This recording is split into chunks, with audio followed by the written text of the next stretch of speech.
So what's going on, everybody? Welcome back to the channel, and in this video I'm taking one for the team.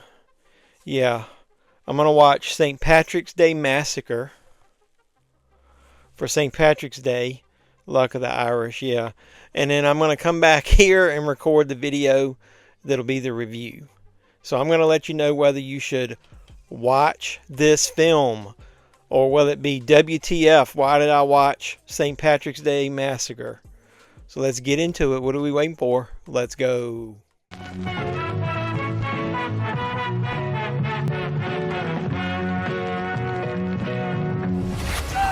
killed everyone!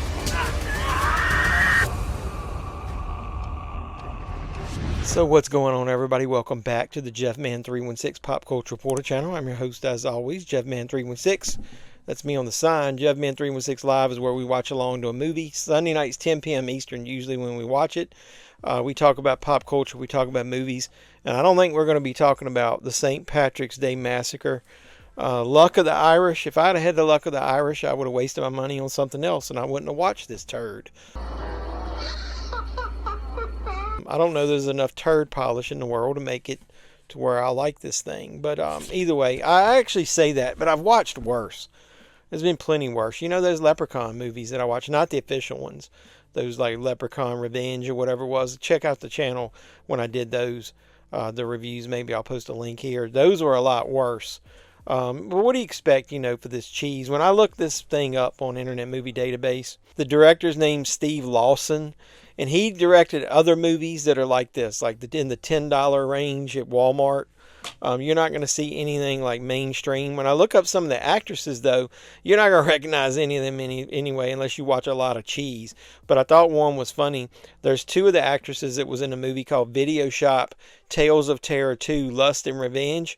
Damn it, maybe I should have watched that because the description of that and the way it looks sounds a lot better than this. But I'm not going to take a deep dive into this, but I am going to let you know whether you should watch this film. Yeah, should you watch and waste your time on this? I'm going to just go ahead and tell you, it's not hot garbage, but it's pretty damn close. It's got a couple redeeming factors in it. I will say this, that if you want to watch it after you watch my review or you watch the trailer, the best option would be to go to Fandango at home, what used to be Voodoo, and get it for like $10 digital. You'll get HD. The quality of this DVD is not the best. It's really dark. And obviously it's DVD quality, but I've watched some DVDs and that upscale pretty good in my player. This one didn't, man. It was really faded, really dark. It wasn't the best picture quality, so if I was going to watch it, you can get it cheaper, like for $10, and it would look better because you'd be able to watch it in HD instead of standard definition on a DVD. But hey, I got a slipcover. Slipcover Steve would be proud. But either way, so let's get into the movie a little bit. It's obviously based on a man who's got revenge, wants revenge because of something that happens. His wife, I'm gonna just go ahead and spoil this part in the beginning, is basically seen someone else. She's having sex on the side. He finds out about it. He wants revenge. He wants his bloodthirsty revenge on the man who's doing it. He goes into this local pub who's got like a boarding rooms or some kind of rooms above it, like you see in old westerns. He finds his wife there. She's banging some dude. It's a funny part in the movie because he catches them and she's naked, and then basically the dude she's with claims that there's nothing going on. Is that what it looks like?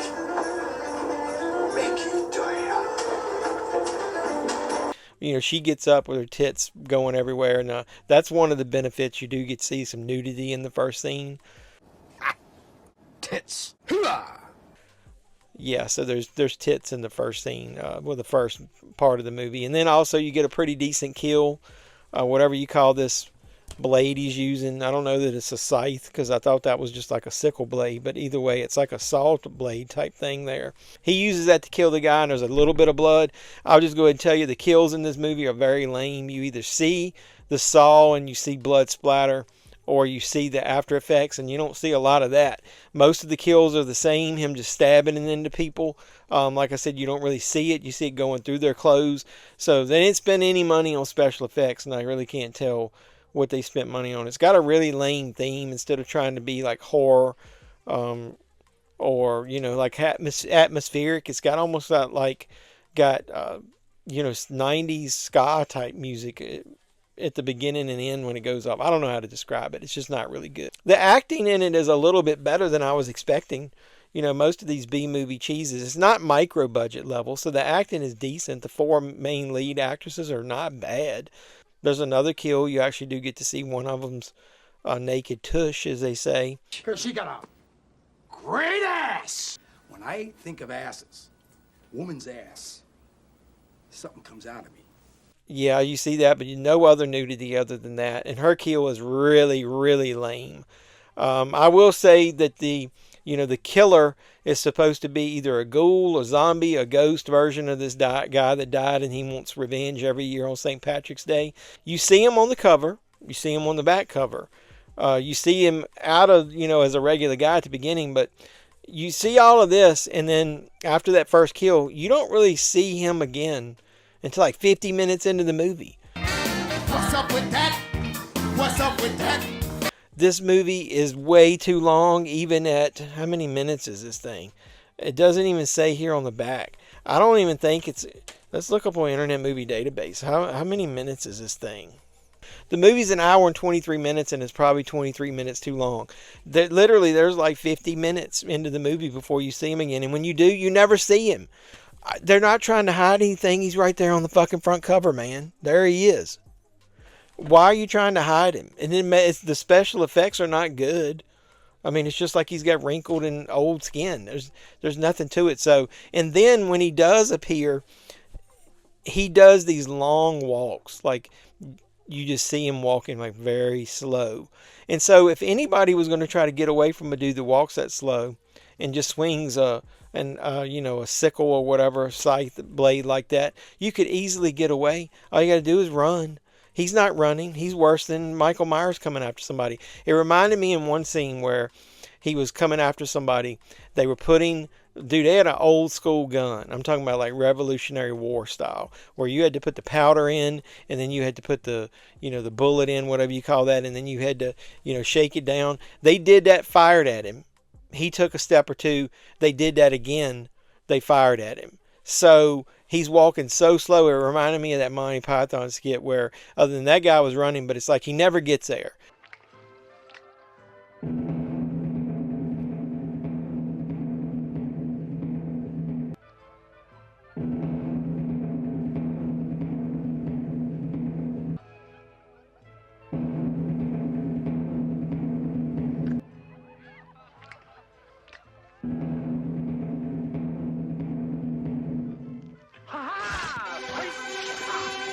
He's walking. He's like that dude in A Violent Nature. And then by the time he gets there, the person is just standing there and he stabs him. It is just very weak. Now, like I said, the lore around it's pretty good. Having somebody come back every St. Patrick's Day. Having it to be somebody that's already supposedly dead. There's a good core concept there. There's a couple of decent, acting jobs being there. It's just they didn't have enough budget, man, to go through with the concept, and I don't even know why they continue making trash like that. But I will say it is not the worst movie that I've seen, but I would go ahead and watch Leprechaun, the real Leprechaun movies, any of those, all the way through that Origins. Even the reboot that they did are better than this. I would watch any of those. I would watch this before those other Leprechaun movies that I reviewed. But yeah, it's not the worst movie I've seen. That's probably Cocaine Shark. Damn! Yeah, it's better than Cocaine Shark. I think that. So have that. So other than that, I think you should watch this film? No, I think you should avoid this film. You shouldn't watch this film. It's a waste. It was pretty much a waste of $12, if you ask me. So, like I said, you've seen worse. Maybe if you're drunk and you want to make fun of a movie, because I did that constantly while I was watching it, make fun of things that were there. Like there was this one part where a guy was hiding away. They didn't want the other girls to know that he was there.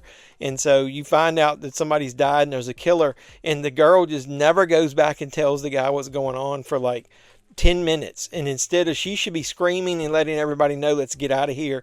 And she's basically doing everything other than that. So it's just, like I said, it's just lame. What did I expect? I shouldn't have expected too much. And I'm talking way too much about this trash. So I'm just going to end it there. Avoid this movie. Don't watch it. So don't avoid the like button, like, comment, subscribe, share, do all that normal YouTube stuff. Hopefully you enjoyed this, my little mini rant and or PSA about not watching this movie. If you did, make sure you smash the like button, comment on it. Let me know some other movies other than Leprechaun that you could watch during St. Patrick's Day instead of this piece of trash, as Stone Cold would say. And then if you are a subscriber, thank you. Hit the notification bell. You'll know when I post new videos. If you aren't, please consider subscribing. I really do appreciate the support. I like the green look, especially with Art there and Michael there. What do you think of that? That's kind of cool. That's probably better. This video, watching this over and over in a loop, is better than that movie there. So hopefully you enjoyed it, and until next time, boys and girls, this is JevMan316. I'm your pop culture reporter signing out, saying you guys be safe out there from pieces of trash like these two movies, St. Patrick's Day Massacre and Cocaine Shark. Well, thank you. Thank you very much. Hey, man, you do that pretty good. Hey, man, see you on the flip side.